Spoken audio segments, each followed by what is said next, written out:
Third battle of Panipat Bharat के इतिहास की सबसे भयानक और निर्णायक लड़ाइयों में से एक थी, जो 14 जनवरी 1761 को हरियाणा के पानीपत में लड़ी गई।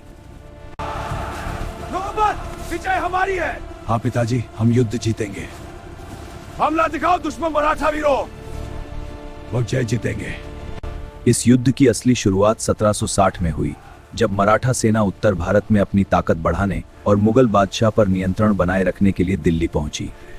लेकिन इसी दौरान अब्दाली ने भारत पर आक्रमण कर दिया और उसने रोहिल्ला सरदार नजीब-उद-दौला और अवध के नवाब शुजा-उद-दौला जैसे सहयोगियों का साथ पा लिया। दोनों सेनाएं कई महीनों तक आमने सामने डटी रहीं। इस दौरान अब्दाली ने मराठों की सप्लाई खाना पानी पूरी तरह रोक दी, जिससे मराठा सेना कमजोर होने लगी।